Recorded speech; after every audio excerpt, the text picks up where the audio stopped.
Hello. Hello everyone. This is Bradley Q back here again. After the after my last recording, I've returned back to my base. And in between the time I did do some resource gathering, I went by the blood kelp trench that I discovered and collected a large amount of benzene there. That I built a reinforced dive suit. This will be very helpful in navigating some of the more dangerous areas in this ecosystem.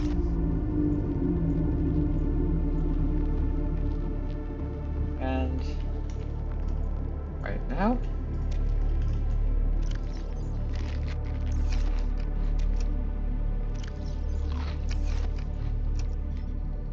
okay.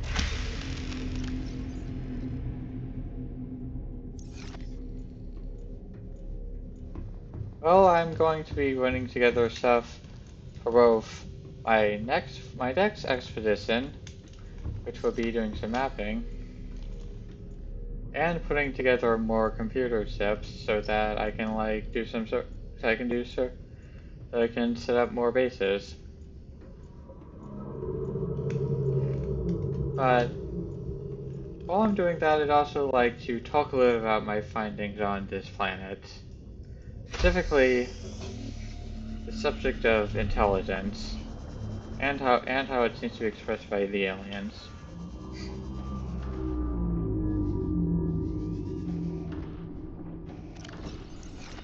The organism you see here is a spadefish.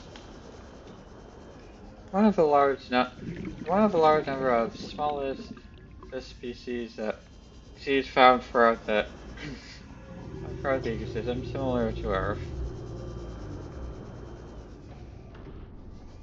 The herbivores they don't pose any threat to humans, although it seems to be somewhat damaged, though spacefish have been somewhat of an issue for my navigation, as unusually they seem to be heavy enough to cause damage whenever they get struck by a vehicle.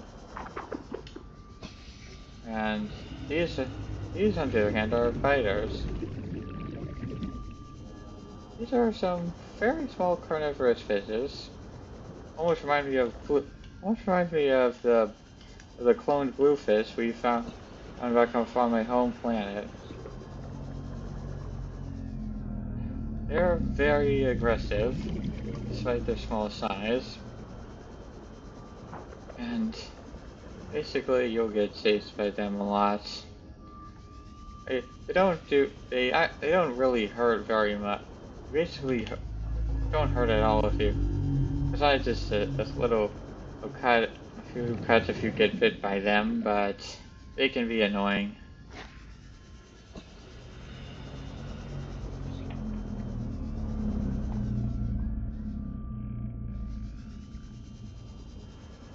Following the intelligence of alien life forms can be difficult when you don't share any when you can't really communicate with them.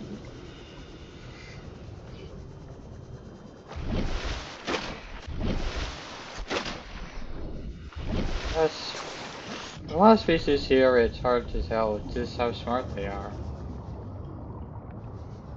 For this harvest, well, obviously can't tell what he's thinking, or if he's thinking anything at all. However, there is one type of species I found that does seem to show this communication of humans. Here's Pete. Okay.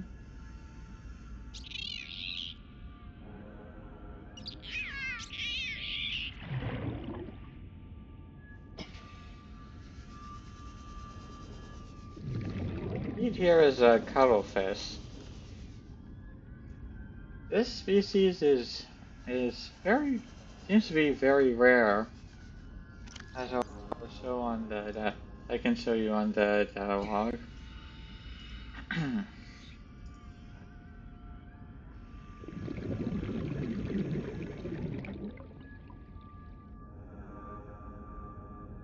says here, the cuttlefish displays high levels of intelligence, curiosity, and detachment.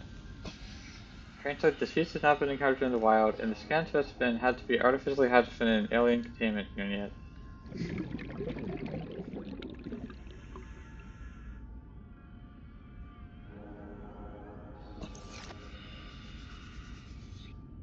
I found feed when he was an egg within a sea base constructed by an earlier group of survivors.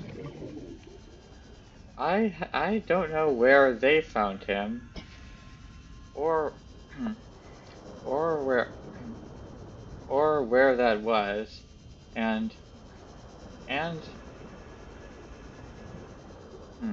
however, I do know that the earlier group of survivors were, just as I was, and I still am, investigating the alien remnants on this, the alien civilization remnants on this planet.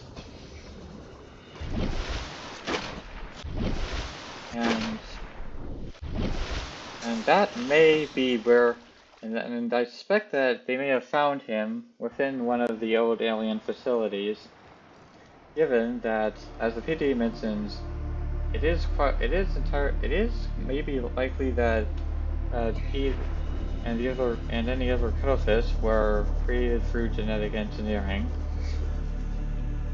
In that case, Pete wouldn't have, as I've already mentioned, there are the warpers, which were created by that previous civilization, and I believe, so we do know that they were able to create artificial life forms.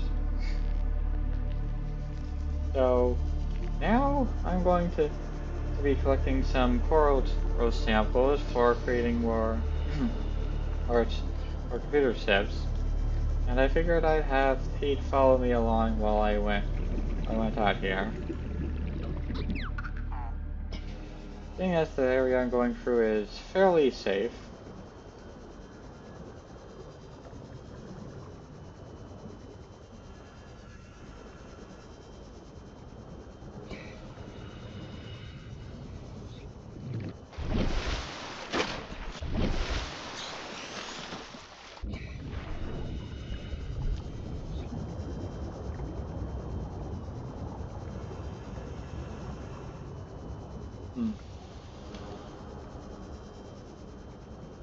Here's a few gasopods.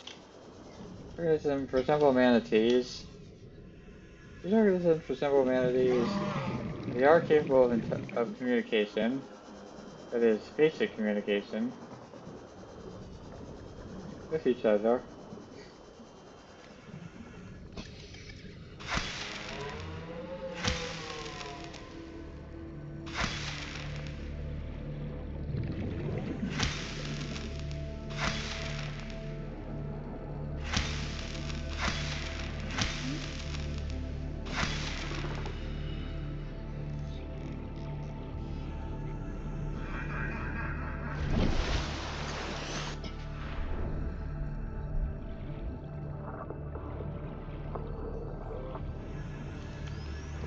Gasopods can produce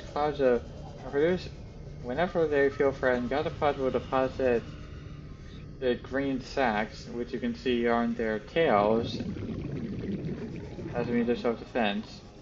These green sacks will split apart and release toxic chemicals, which will smother most predators.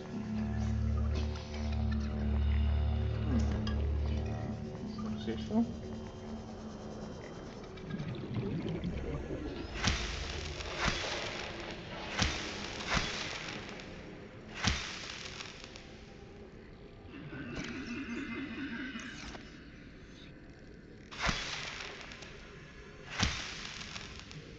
Oh, hey, be careful.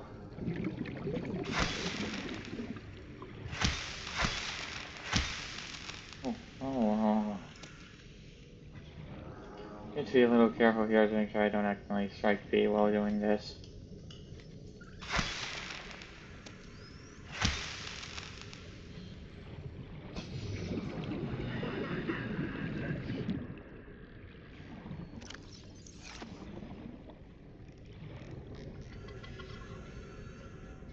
Hmm.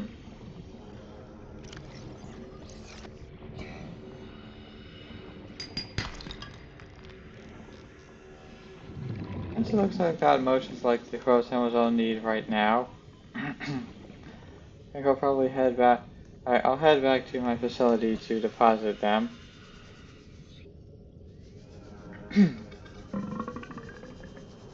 Yeah. It's gross as hell whenever they do that. But it's what they have to do to stay alive.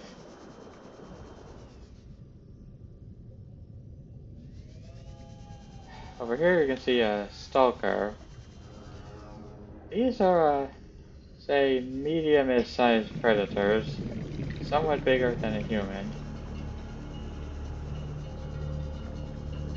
They aren't they aren't that dangerous relatively, but it's best to be careful around them.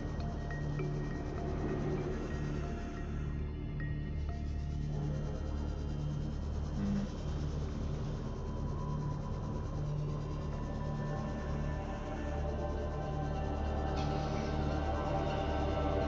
I'll leave Pete over here.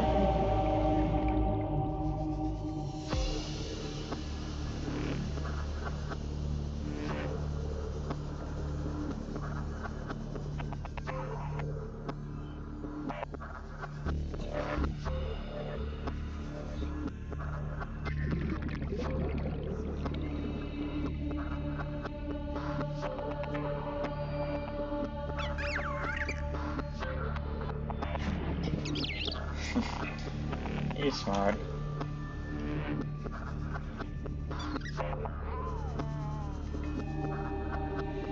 And he'll stay around here while I drop these away. Welcome aboard, Captain.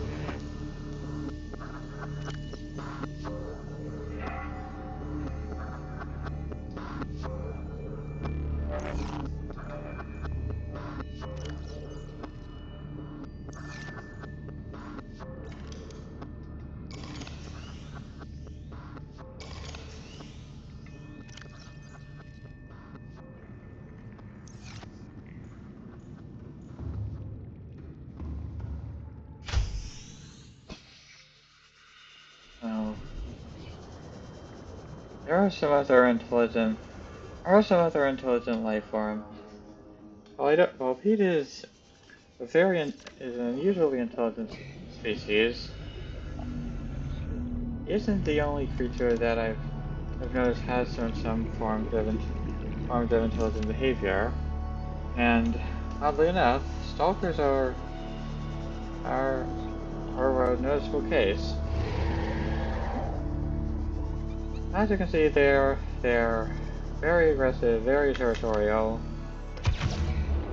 not and not so hard, and very easy to kind of deal with if you've got the right tools. Might be using and what this rifle is really just for show, because Sea Glide can outrun them just fine.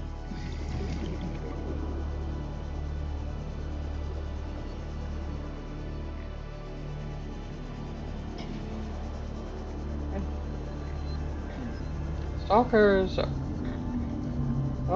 are the unusual thing with stalkers is that they do display. Well, you commonly see them darting around and attacking small fish. They also have displayed prey behavior. Oh, I think you can see it right here.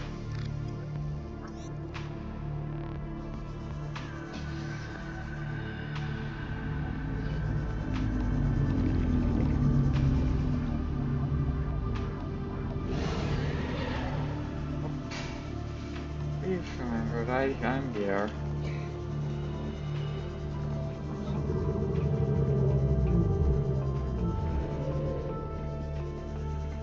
They've been doing that sort of thing with basically any piece of metal they can find.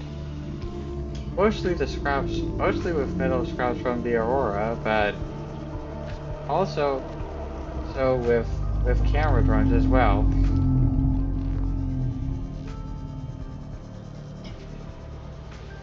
This will invariably cause their teeth to get lodged in these pieces of metal, where they can be recovered by me and used to build enameled glass. EDA says that this behavior is a mechanism of keeping their teeth sharp, and I do believe that is true. The manner in which they seem to do it also does seem to indicate play behavior, which would suggest a certain level of intelligence among them.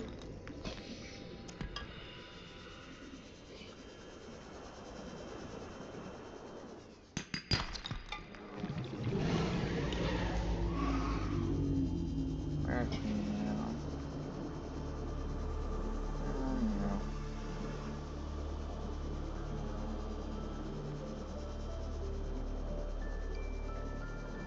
30 seconds. Oh, you almost forget once you get comfortable with it. Welcome aboard, Captain. Here's just a very small outpost I made a while back, even before I made my main base.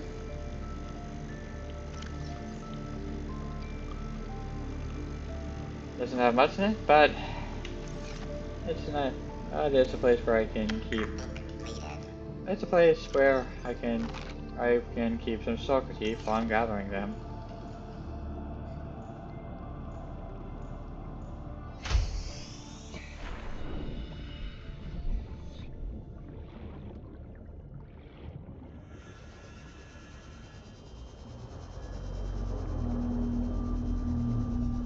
Aurors are very interesting just to watch. They're aggressive and they're loud, aggressive, slightly dangerous, but they always just have that little bit of intelligence to them. The way they just always looking around, interacting. Yeah, little guy. You're going for something, you're a bite of more than you can do that way.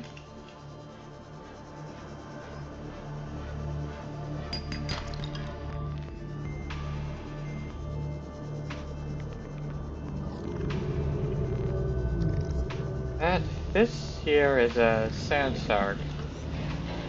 Another predator similar in size to the sulker, and seems to follow the same ecological needs, but has its own different environment. The sulker is typically found in kelp forests and some of the shallows. Sand sharks are found primarily within the grassy plateaus and some other regions. Sand sharks are sort of ambush predators. Ow. And they don't usually that's quite a surprise. They usually can catch up to you.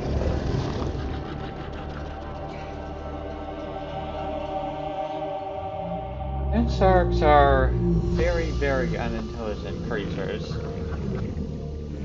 They don't display any sort of play behavior or interaction with, or just general interaction with their environment besides predation. At least not that I've been able to observe. While they are, while they do seem to show some signs of ambush predation strategies, and they're certainly built for it. They honestly aren't even very good at it.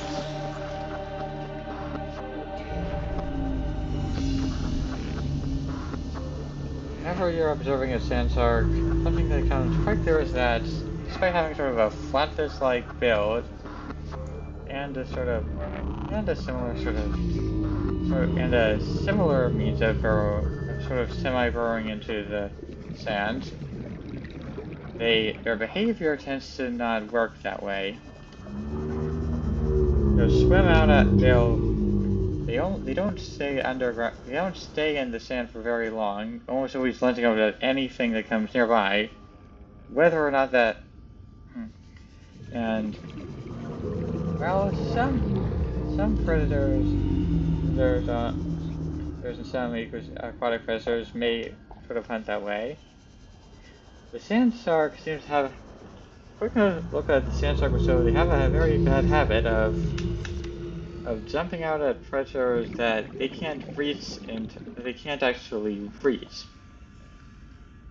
Sand sharks can move fast in short bursts, but they don't have very good stamina. And if you can outpace them, then they'll almost always return right to the sand.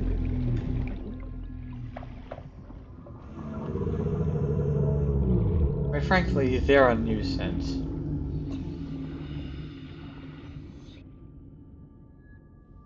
And here's a reef-back leviathan.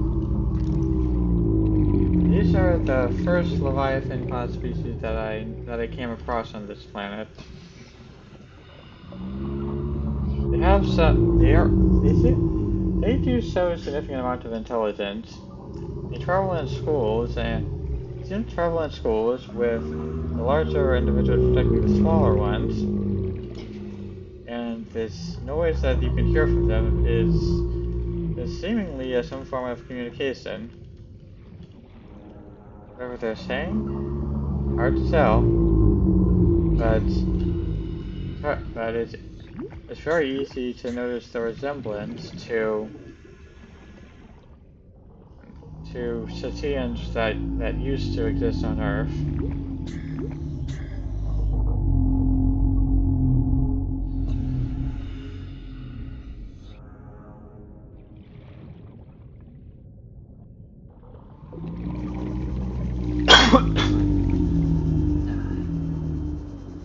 I'm doing okay. Right now, right now I'm still in the process of unloading and reloading stuff onto my Cyclops. Welcome aboard, Captain. All systems online. And in addition to that, I've got to add some more sections onto my base to make operating more convenient.